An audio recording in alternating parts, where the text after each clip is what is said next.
Welcome back to the portfolio, everyone. And today we're going over the top 3 bank stocks you should take a look at right now if your portfolio needs an increased bump in the financial sector. So today we're going over 3 bank stocks because of this article that right here from CNBC. This article talks about how US banks are swimming in money as deposits increased by over $2 trillion amid the pandemic.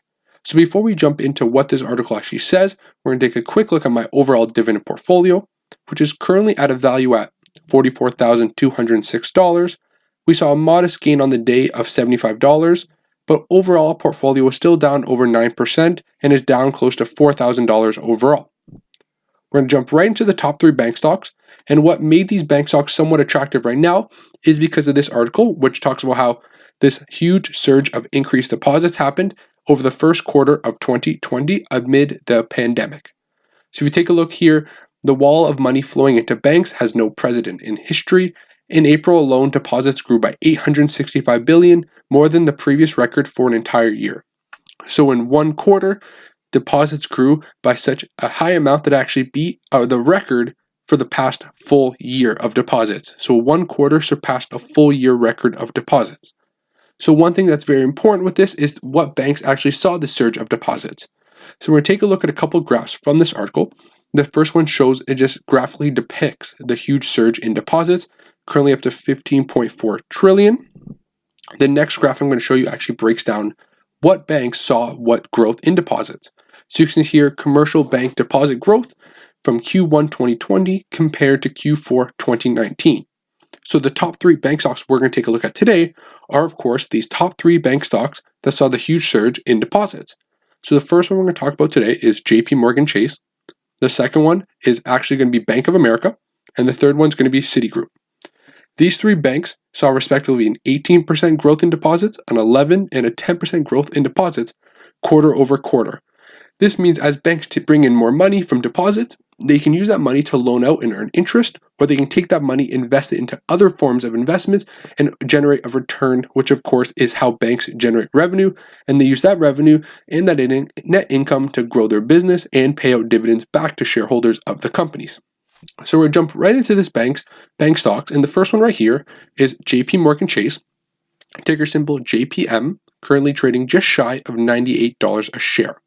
And if you take a look here on the 10-year price chart, even though the price has not fully recovered to pre-pandemic levels, you can see the price is up 152% over the past 10 years. So JP Morgan has seen nice share price growth as well with a nice 3.72% dividend yield. Current market cap for JP Morgan is just shy of $300 billion. Before we take a quick look at JP Morgan's fundamentals, we're going to take a little look at their letters of shareholder from 2019. So this letter to shareholders, this is a graph that depicts how JP Morgan performed compared to the overall market and the overall financial sector. So you can take a look here over the last 15 years from 2004 to 2019, and of course this includes the financial crisis of 2008-2009. The overall gain in JP Morgan stock was 441% compared to the overall gain of the S&P 500 of 290%. So JP Morgan greatly outperformed the S&P 500 over the last 15 years, even though we went through a financial crisis meltdown where the stock saw huge declines over 2008 and 2009. And one thing that I thought was a standout for JP Morgan was that it performed 441% over the last 15 years compared to the S&P Financial Index, which only has a return of 85.6% over that same time period. So they more than quadrupled the performance of the financial sector index, and they were the lead standout in that sector. So that's why JP Morgan, in my personal opinion, is a top bank in the US economy and is my favorite bank of the top 3 I'm listing today, and we're going to go through. Another very important thing I want to talk about here was how they performed over the last 10 years. Of course, we understand that past performance does not represent future performance, but with investing, that's some of the things we have to take a look at when determining how a stock, or we're going to try to predict how a stock is going to perform into the future. So you can take a look at here of their 10-year performance. You can see on an annualized basis, they've gained 15.6% compared to the S&P 500, which has only gained 13.6%. So 2% on average annual beat of the S&P 500, which is very nice to see because, again, if you're going around picking individual companies, you are trying to beat the S&P 500. if you weren't trying to beat the S&P 500, it'd be a lot easier and a lot less fees to just throw your money into a simple index fund like ticker symbol VOO, which has a very low expense ratio. You don't even have to think about your money, and you can accept S&P 500 average returns, which over the long run average between 7 and 8% after inflation each year, which is going to lead to a very nice portfolio return in the long run. But for those of you who like to pick individual companies, the JP Morgan is a standout in the financial sector. So we're going to jump back into the company financials.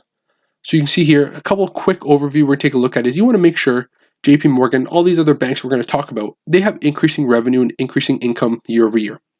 We're not going to do a deep analysis on the stock. We're not going to go through line by line. We're going to do a quick overview to make sure that these companies are essentially growing year over year. We want to make sure revenue isn't stagnant. We want to make sure there is that upward trend in income and revenue overall. So you take a look here at JP Morgan's total revenue, the top line of the income statement, you can see here it started at 4 or 5 years ago at 95 billion, up to 99 billion, up to 110, 115, and over the past trailing 12 months, we saw a very slight decline, but of course we are going through an economic slowdown and considerably we could call it a recession where revenue is down a tiny bit, but nothing to be really worried about because that is somewhat expected during this time period. Of course, net income follows a very similar trend to total revenue, a nice upward trend over the past 4 to 5 years, which is exactly what we want to see. And of course, when we're purchasing these bank stocks, we do it essentially with that nice dividend income in mind. We want to make sure these bank stocks are going to continue to pay out that dividend. So that's the next thing we're going to take a look at. If you purchase JP Morgan Chase today, you get a nice starting yield at 3.72%, payout ratio just above 70%, with a very nice dividend growth rate of over 16% over the last 5 years, and dividend growth streak of 9 years. So of course we did go through that financial struggle in 2008, 2009, a little bit of 2010. So of course these bank stocks did not increase their dividend during that time, but JP Morgan since then has grown it for 9 consecutive years with a 5-year dividend growth rate of just over 16%. Number 2 bank we're going to talk about today is Bank of America. Over the past 5 years, the price chart has grown close to 41%, and of course it has not come back to pre-pandemic levels. Current starting yield at 2.9%. Similar to JP Morgan Chase, the total revenue for Bank of America has been growing year over year, 83 billion up to 87 billion up to 91, and of course just over the last trailing 12 months, it has stayed somewhat stagnant, but of course that is to be expected as the economic shutdown has affected total revenues for a lot of companies. Of course, net income has been growing year over year, which is very nice to see. We're going to jump over the dividends tab once again for bank number 2. Bank of America has a current yield of 2.9% with a payout ratio just above 45%, with a massive 5-year dividend growth rate of close to 40%. But of course, they have only been growing that dividend for 4 years, so that growth rate is somewhat inflated. Their dividend history is not very long, but of course, if you believe in the company moving forward, then Bank of America might be the stock for you. The next stock and third and final bank we're going to take a look at today is Citigroup. Over the past 10 years, they've seen modest price appreciation of 32% overall, with a very nice starting yield just shy of 4% at 3.92, market cap of 108 billion. Similar to the other banks, quick overview of total revenue is you see that nice upward trend from 69 billion up to 71, up to 72 billion, and just over $74 billion, followed by a very similar trend in net income, just shy of 15 billion. They did post a net loss in 2017, but followed it up with an $18 billion net income and followed by once again a growth in net income up to 19.4 billion.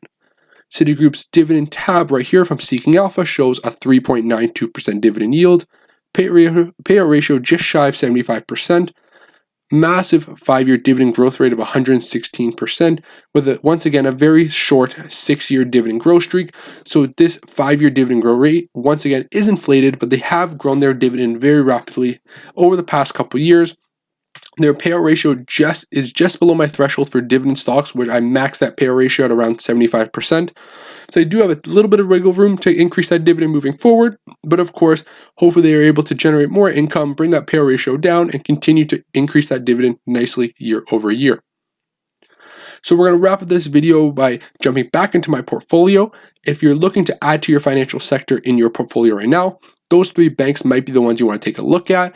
And I want to close it off here today and end the video by saying thank you for tuning in. I'm the Gen Z Investor, where today we talk about the bank stocks, but every day we post a video talking about the stock market. We go over different stocks to buy in different sectors, in different markets. And of course, I am going to thank you for watching. Can you please like and subscribe if you enjoyed the video, and I will see you in the next one.